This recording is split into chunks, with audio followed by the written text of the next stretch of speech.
the Amela untuca. Similar to that of the Triceratops fossils discovered all across the world by paleontologists is that of the myths surrounding the creature known in its native language as the Amela untuca, that comes from sightings made by natives located in the Congo. It was often referred to as the elephant killer and seemed to be very similar to that in design to that of the Triceratops. The creature is reported as being described in the same likeness as that of the African bush elephant that stands at roughly 10 feet tall and weighs 6 tons. The beast is drawn with a large and heavy tail, brownish to grey in colour, and with the body similar to that of a rhino, including a large horn at the front of its snout. Interestingly enough, the reports, descriptions, and even supporting fossil evidence of the creature having at one time existed not too long ago leaves many experts believing that it could be a distant ancestral cousin to the rhino or a possible descendant of the Triceratops dinosaur. Unfortunately, the tribe native to the Congo region that reported on the creature claimed to have purposefully sought out each creature of the species to eradicate them from the area due to their growing fears of the creature, its aggressions and history of attacks. The last reported sighting of the creature was seen in Kenya, though many experts believe that if the creature did at one time exist, then it has long since been extinct for a few thousand years, given the lack of fossil record. Interestingly enough, however, the tribe reports that the last of the creatures to be killed was back during 1930, with claims about a man that removed the horn from the body of the creature and holds it in possession. Further information about the creature has not been released, and the only reliable information to be found on it is that of the evidence and work gathered by Dr. Roy P. McCall that describes the creature in his 1987 publication of his book, A Living Dinosaur.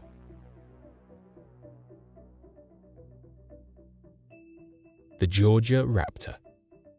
Back on the 25th of July in 2008, a young 18-year-old man and his grandfather went on a trip down into the forests of Georgia, out in remote locations in the hopes of bagging a fresh deer on a small little hunting escapade. The trip had been planned more than a year in advance, and the two were wanting to look into old areas of which do not usually have a lot of human activity in the hopes of finding a native species of deer that was not as skittish of human intervention in the region. The grandson wrote a letter in which he described that as he was on the hunting trip with his grandfather at around 3:30 p.m, when the two were walking down what appeared to be a small animal trail, they heard a strange noise that they previously had never heard before. Suddenly, he describes that something started slowly walking out from behind the bushes and onto the pathway roughly 150 yards in front of them. The creature appeared at first to be similar in size and shape to that of a velociraptor. However, the two described that the creature had feathers down the nape of its neck and at the edges of its body. This has earned the creature the name of the Georgia Raptor, and ever since this first reported sighting, many others have come forward about encountering the creature, with some even believing that it could be a surviving species of a large bird-like creature that has directly descended from a family of the raptor known as a troodon. Others have reported hearing strange noises in the night and even finding strange specimens of feces that appear to have been created from that of a larger bird similar to that of an ostrich. For those that are not aware, an ostrich is a very close descendant to that of the family related to the velociraptors, and even have the majority of the same physical structures and group-like intelligences. This could very well be supporting evidence of a yet-to-be-uncovered descendant of the raptor living in the wooded lands of the state of Georgia. The Voynich manuscript is one of the most elusive and famous pieces of literature in all of recorded history. Handwritten in an unknown language or code, the manuscript features copious amounts of text, illustrations, and diagrams. The subject matter of the drawings range from various unidentifiable plants, diagrams of constellations, zodiac symbols, and even nude women bathing in oddly shaped pools. The manuscript was brought to popular attention by Wilfrid Voynich, a Polish Samogitian book dealer, who the manuscript was unofficially named after. He purchased 30 manuscripts from the Collegio Romano in 1912, who were selling parts of their library due to lack of funds, and the Voynich manuscript just happened to be one of the 30 manuscripts Voynich purchased. Voynich was perplexed by the strange yet fascinating book and spent the next several years in search of scholars, cryptographers and codebreakers who could potentially decipher the manuscript. During this time, Voynich himself focused his efforts on attempting to trace back the origins of the book. He believed that finding past owners of the manuscript would help to uncover its author or authors, and possibly even decipher the book's unidentifiable language. Before diving into the physical and visual contents of the Voynich manuscript, much like Wilfrid Voynich, it can be helpful to attempt to trace back the book's previous owners in order to better understand its history and possible purpose. The earliest owner the Voynich manuscript has been traced back to is from the late 16th, early 17th century, in the court of Holy Roman Emperor Rudolf II, who was also King of Hungary, Croatia, Bohemia, and a member of the Habsburg house throughout various points of his life. Rudolf's reputation varies depending on who you ask, but it is commonly accepted that he was very much devoted to the arts, both popular and occult. In addition to collecting art, he was known to collect rare weapons, botanical gardens, exotic animals, obscure literature, and even dwarves. He was known to have giants in his army, let a lion roam freely about a section of his castle grounds, and had a deep fascination of cryptography and alchemy. At some point during his reign, speculated around 1586, Rudolf was believed to have purchased the Voynich manuscript from an unknown party for somewhere between 300 and 600 gold ducats. The former most likely. In today's currency, this could be valued from anywhere between $1,000 to $14,000, an extremely high amount for any piece of literature. Rudolf's ownership is not 100% confirmed, but was speculated upon due to a letter found in the manuscript later down the ownership timeline, which we will revisit shortly. At some point during Rudolf II's reign as king, his court was accompanied by alchemists John Dee and Edward Kelly. Some researchers believe either Dee or Kelly to be the selling party or even the authors of the Voynich manuscript, due both to their attendance of Rudolf's court at this time, as well as an entry in John Dee's diary in 1586, in which he writes about comeuppance of 300 ducats from an unnamed source. Upon Rudolf II's death, many of his belongings were passed down to various members of his court, including the Voynich manuscript. Exactly who the manuscript was given to at this point is still up for debate. It was either received by Rudolf's personal physician at the time, Jacobus de Tepenez, or to Rudolf's botanist, a man named Marcisi. Either would make sense, due to the subject matter of both biology, medicine, and plant life within the manuscript. The former was the likely owner at this time, as Wilfrid Voynich allegedly found Jacobus's name written in a corner on the first page of the book, although it did not resemble his handwriting. At any rate, the book remained with one of these two parties for approximately 20 years. The next owner is unknown, but at some point in the mid-17th century, the manuscript came into the possession of Czech antique collector and alchemist George Beresch, the first confirmed owner of the Voynich manuscript. Beresch unsuccessfully spent many years attempting to decode the strange book. Eventually, Beresch learned about a Jesuit scholar who was extremely well studied in physical sciences such as geology, biology, and medicine, as well as cultural studies and linguistics such as Egyptology and Sinology. Little did Beresch know, this man was Athanasius Kircher, one of the greatest polymaths to ever live.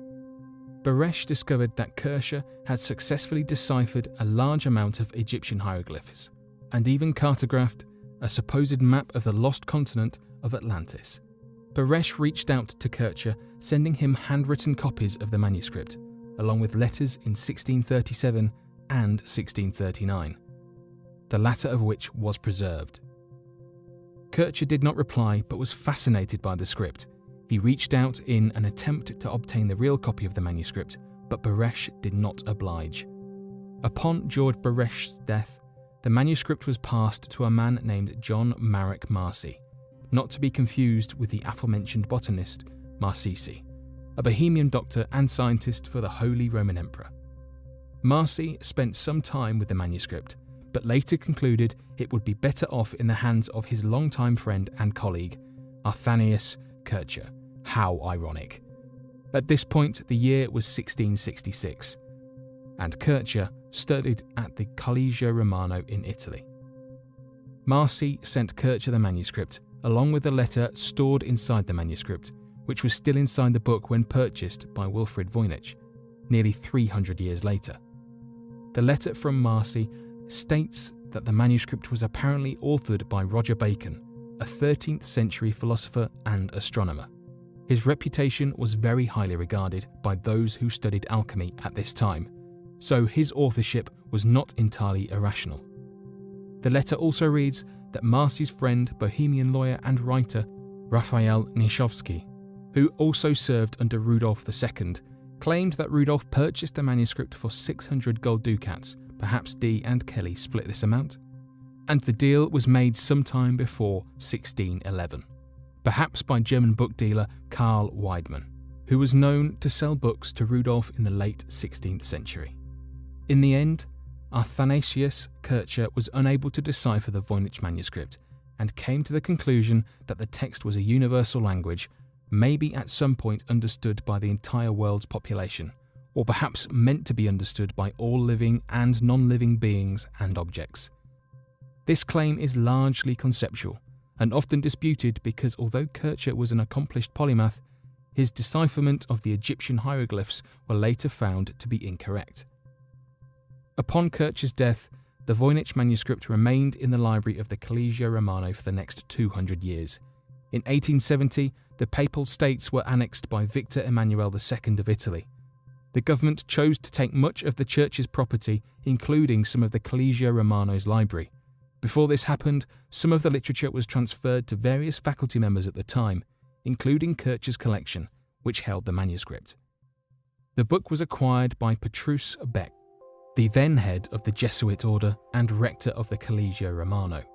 His library was then moved to Frascati, where it was housed until 1912, when the 30 manuscripts were purchased by Wilfrid Voynich. Upon Voynich's death, the manuscript was passed down through various family and friends of his, and in 1969, while in possession of Hans Kraus, the book was donated to Yale University, where it is still housed today in the Beinecke Rare Book and Manuscript Library under call number MS408.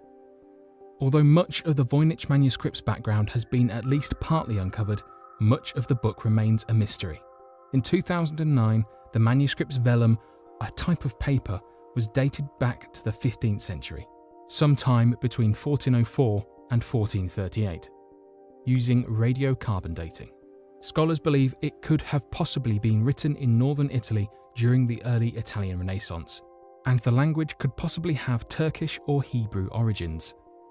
The manuscript itself consists of approximately 240 pages, some of which fold out to show large illustrations, and many pages are missing. Because the text is unreadable, the manuscript has been split up into 6 sections based on the varying illustrations and assumed subject matter.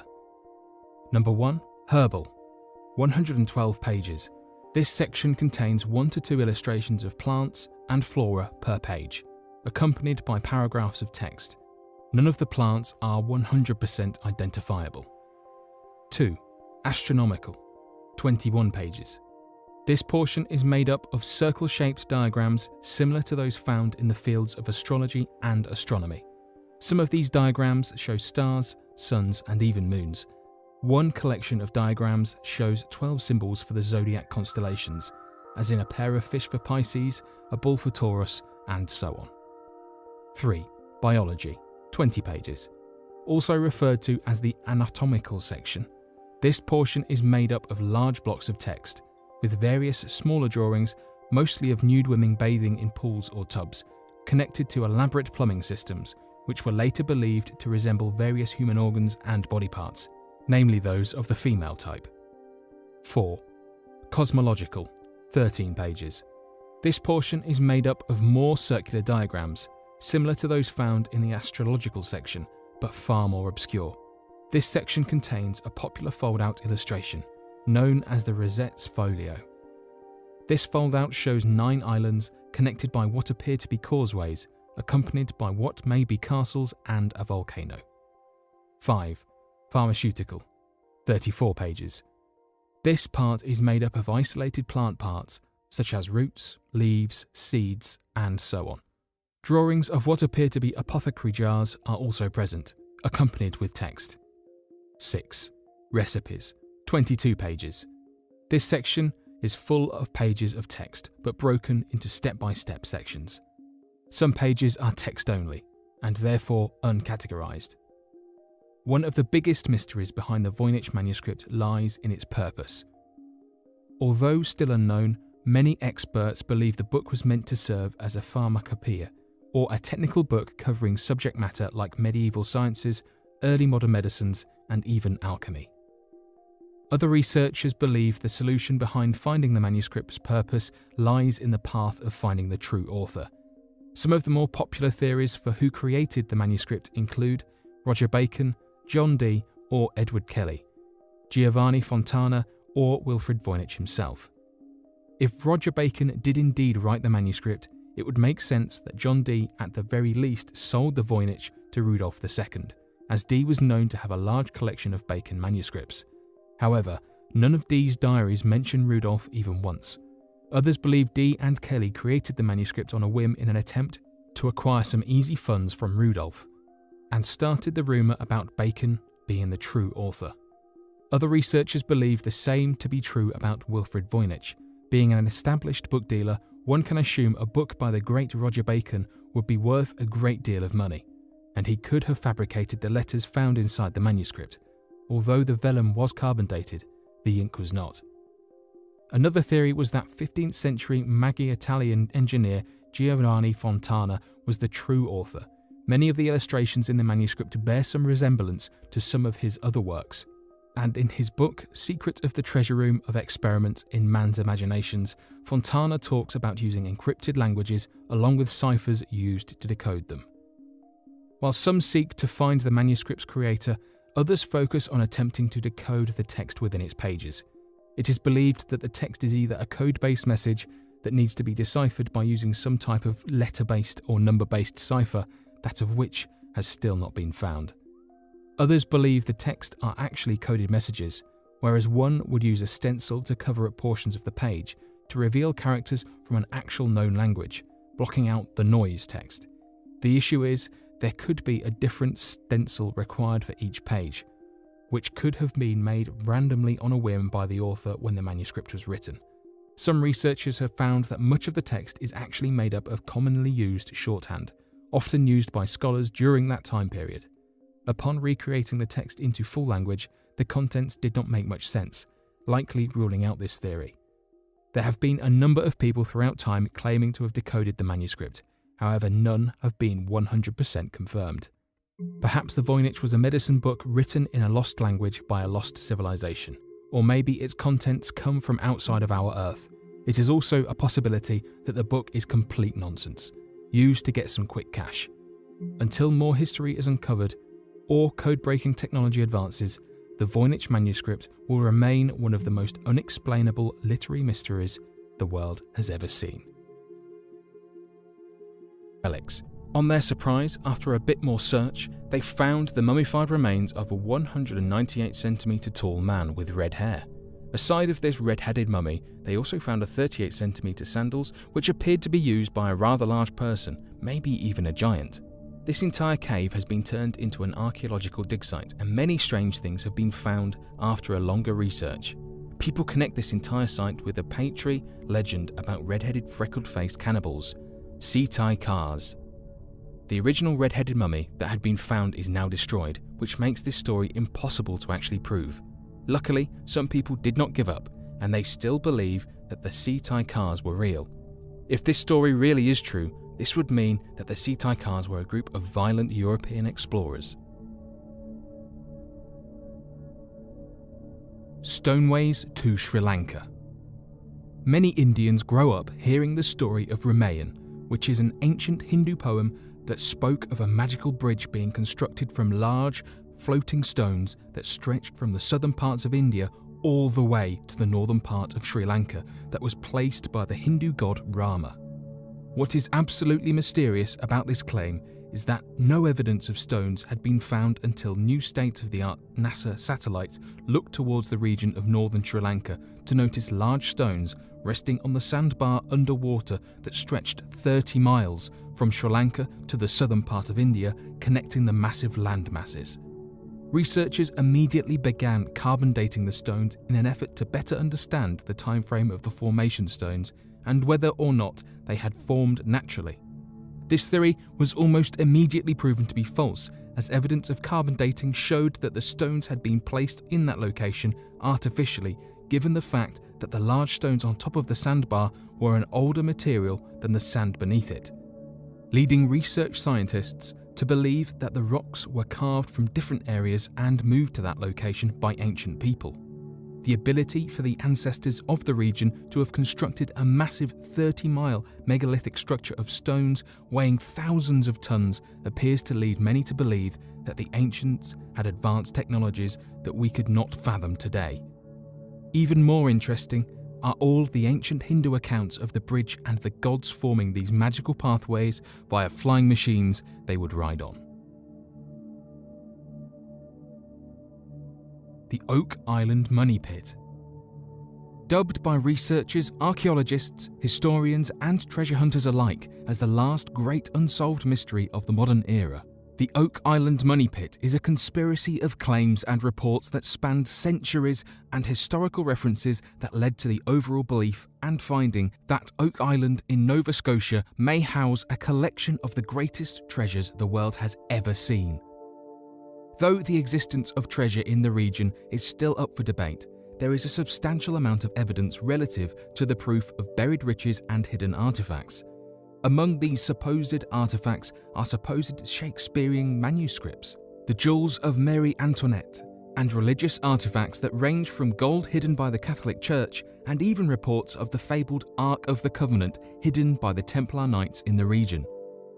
The historical value of these reports is so great that the majority of treasure hunters work alongside archaeologists, historians, and experts in the field to help uncover the true natures of hidden documents and conspiracies forgotten to time. The History Channel had even recently created a television show around the excavation processes and treasure hunting on the island that is titled The Curse of Oak Island, that details proof of treasures, hidden underwater chambers, depressions in the ground, and even minor artifacts recovered in the area. Despite these findings, there are still many researchers that are skeptical about the claims, and it is quite commonly believed that potentially no treasures of substantial value are located on the island, and that reports that outlined these buried treasures could have been forged to direct misinformation and prevent people from discovering its true locations.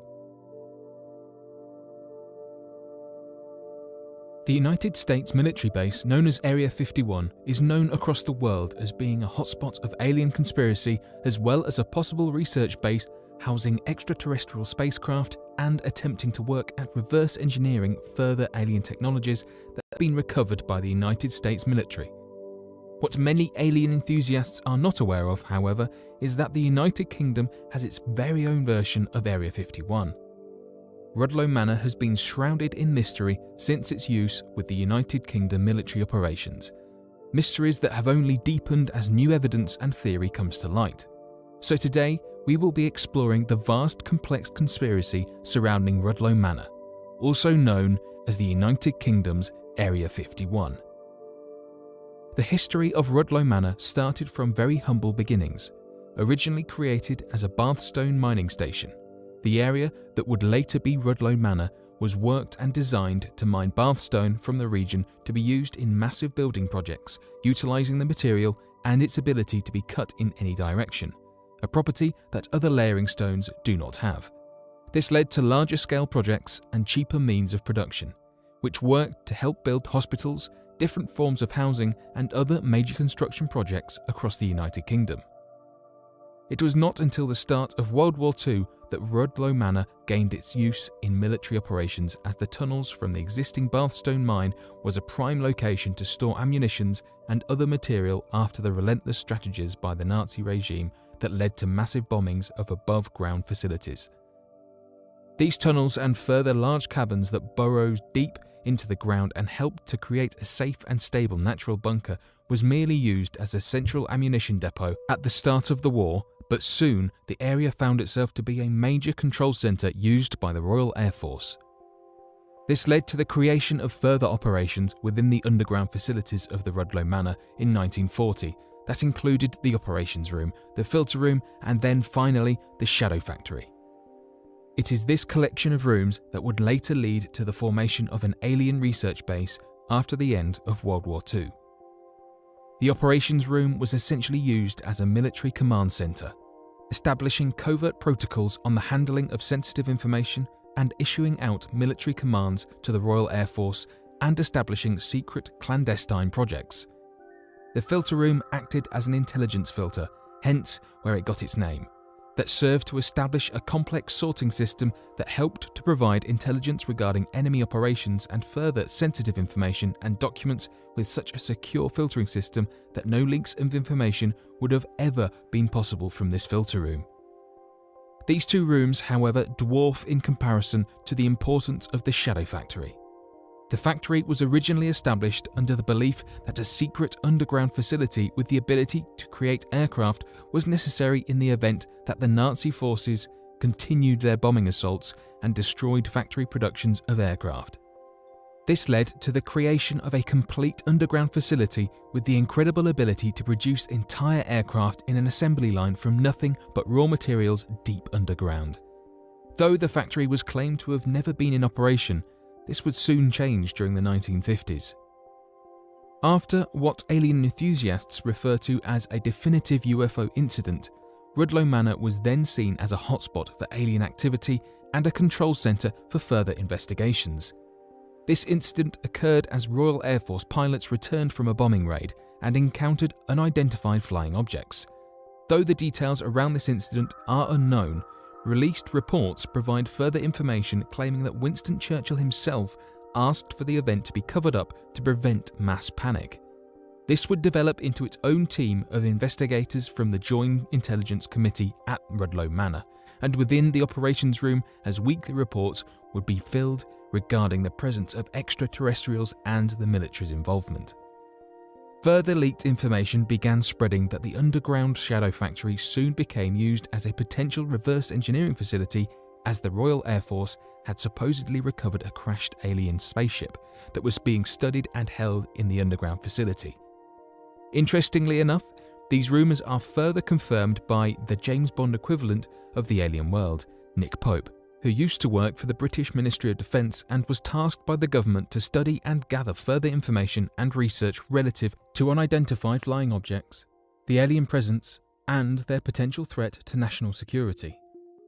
Pope would later go on to be an advocate for the disclosure projects, with the hopes of the UK government releasing further documents relative to their findings of extraterrestrial activity, but would later go on to say that mysteriously all of the files pertaining to the 1950s operations at Rudloe Manor that concerned alien activity was destroyed and unable to be recovered. Despite this unfortunate turn of events, further documents had been later released to the British National Archive that provided proof and evidence of the alien investigations and clandestine operations held at Rudloe Manor at this time, and with the help of Nick Pope and his efforts at alien disclosure. These clandestine operations included a wide array of alien reports that spanned over 5,000 documents, as well as famous events that had been covered up by the British government. The list of these events include a near-collision report of a 737 airplane almost colliding with an unidentified flying object, with statements from the captain and first officer, an alien response team investigating and recovering a crashed UFO at the Bewin Mountains in Wales. Full detailed investigative reports of the Western Isles incident that many locals claim to have heard a loud explosion over the Atlantic, confirming the incident to be of extraterrestrial origin.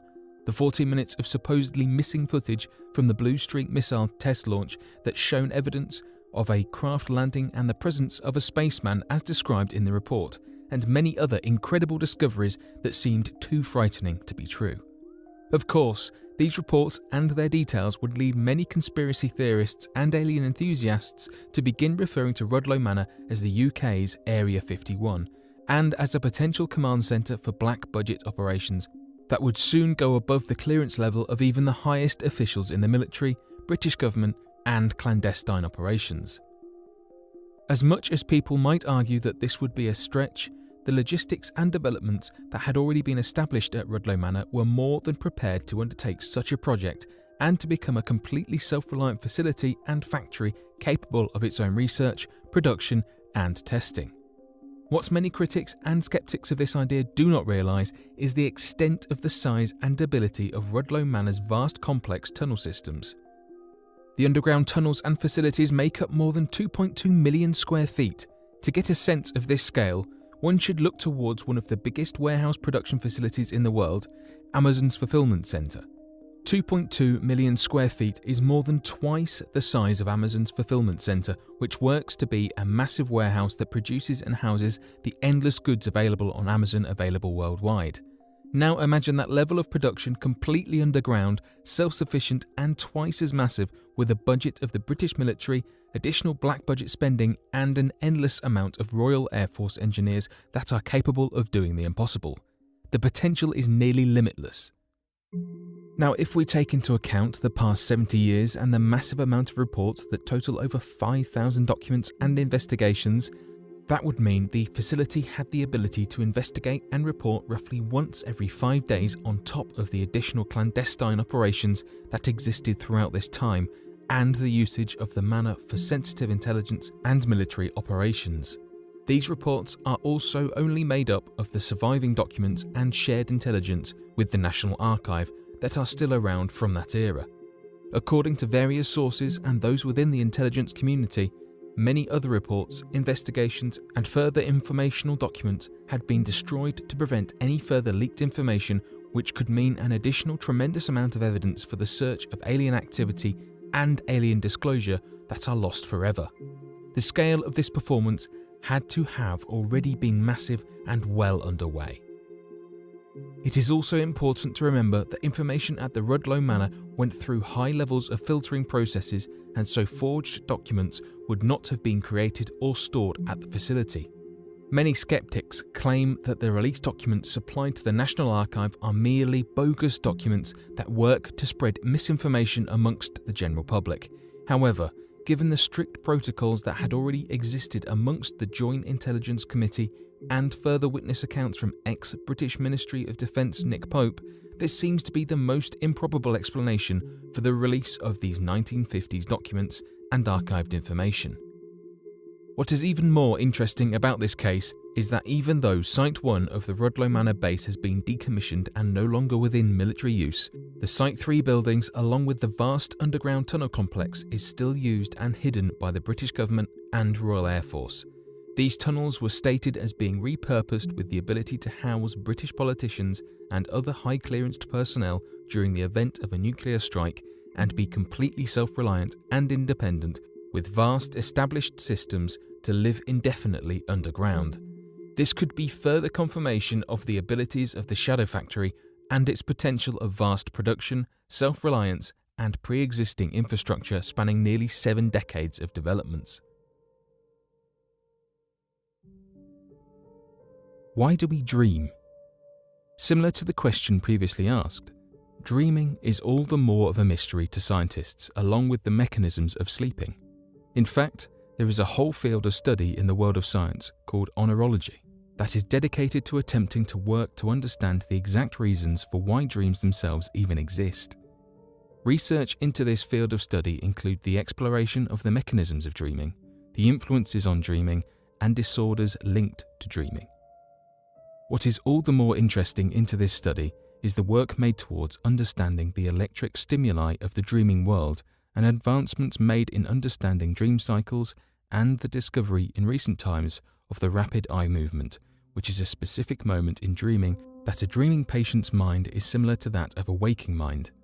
Further studies made by a professor known as Dan Yang in the field of neuroscience that often overlaps into oneirology has found that it might even be possible, given the advancements she has made, to potentially view one's dreams and catch a better glimpse into the minds of the subconscious. Many scientists in olerology often debate on the reflections of the subconscious mind that dreaming inhabits, and believe that it could be possible that the inner subconscious mind is allowed to communicate with the conscious mind during this time, allowing an individual to better understand hidden traumas and subconscious desires. Outside of understanding dreams, however, the mechanisms that cause such a phenomenon are still widely unknown, and it appears that any new satisfying answer is not coming anytime soon. The Amela untuca. Similar to that of the Triceratops fossils discovered all across the world by paleontologists is that of the myths surrounding the creature known in its native language as the Amela untuca, that comes from sightings made by natives located in the Congo.